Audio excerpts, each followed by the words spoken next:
जय परमेश्वर भाइयों, जय परमेश्वर। तो भाइयों, हिंदू मुसलमान अंग्रेज सभी देवता लोगों को जय परमेश्वर। तो भाइयों, साध नवदास महाराज लिखी किताब जगत हित कहानी पेज नंबर 78। तो भाइयों, आज पेज नंबर 78 से पढ़ करके सुनाते। तो भाइयों, हिंदू मुसलमान अंग्रेज और सातों आठों विलायतों के राजा बादशाह व रैयत सबके आगे हाथ जोड़ करके अर्ज करते यह किताब जगत हित कहानी एक बार जरूर पढ़े और पढ़ करके इंसाफ करे। तो भाइयों, यह किताब परमेश्वर के लेखे पढ़ करके इंसाफ के वास्ते सभी संसार के लोगों को सुनाते। तो यह किताब साध नवदास महाराज ने तमाम जान के बच्चे बचने के वास्ते बनाई है। तो जरूर भाइयों एक बार यह किताब पढ़े। जय परमेश्वर।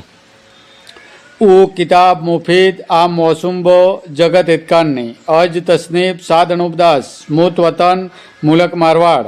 यह जगत हितकान्नी जिसको श्री अनूपदास प्रिंटिंग प्रेस छावनी हरणपुरा में छाप के प्रसिद्ध किया। तारीख 17 अप्रैल सन 1909 जा वैशाखवती 12 सम्मत 1965। जय परमेश्वर भाई। Page number 78। नहीं लेता था इससे बदकाम की जड़ नहीं, और जो अच्छा काम करता है और नेकी में रहता है उसका नाम नेकी के सबब से तमाम जान में अमर रहता है। इसी तरह से जिन शख्सों ने भक्ति की है उनका नाम अब तक दुनिया में प्रकट है, इससे अमर है।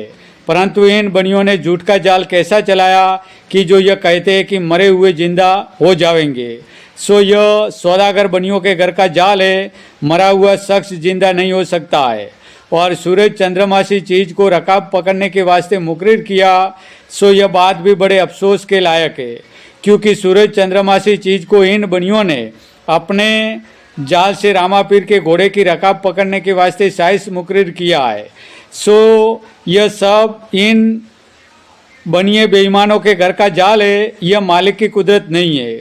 सो अब तुम सब हिंदू मुसलमान और अंग्रेज और सब परमेश्वर की रचना ख्याल करो कि इन बनियों ने तमाम जान के लोगों की अकलों को खराब कर दिए, और यह जाल अकल खराब करने के लिए चलाया है कि झूठ की बातों को यकीन से सच्चा समझा दिया। सो इस बात का झूठ सच देखना चाहो तो देखो कि जो भजन गाते हैं उन्हों को बुलवाओ और उनसे भजन गवा गवा के सुनो, जिसके सुनने से तुमको कुल हाल मालूम हो जाएगा कि जो अब इन बनियों का जाल छा रहा है सो यह जाल इन बनियों का है। इससे गाने वालों को गाने की वजह से कुछ दोष किसी किस्म का नहीं है, क्योंकि भजन वगैरह बनाए तो सौदागर लोगों की औलाद के और उन पर छाप दूसरे लोगों के नाम की लगा देते कि इस तरह से जो हम भजनों को चलावेंगे तो हमारा नाम नहीं होगा। सो ऐसे ऐसे किस्से और भजन तरह तरह के इन बनियों ने चला है कि जिसका जिक्र अब हो रहा है सो सब संसार के लोग और राजा बादशाह वगैरह सातों आठों विलायतों के लोग इनके जालों को सुनते ही है। सो इस जाल को छोड़ाने के वास्ते कुल जहान के लोग कोशिश करें तो उम्मीद है कि इन बनियों का राक्षसी पाप छूट जावे और तुम्हारे बाल बच्चों को इनके जाल मिटने से आराम मिले तो बेहतर है।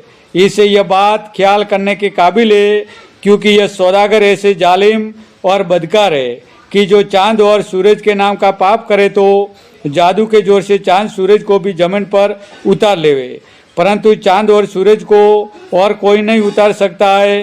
हाँ, यह बात बेशक हो सकती है कि जो बनिए जादू के जोर से जमीन पर उतारना चाहे तो उतार लेवे, क्योंकि ये राक्षसी पाप करते और राक्षसी पाप को यह जय परमेश्वर भाइयों, जय परमेश्वर।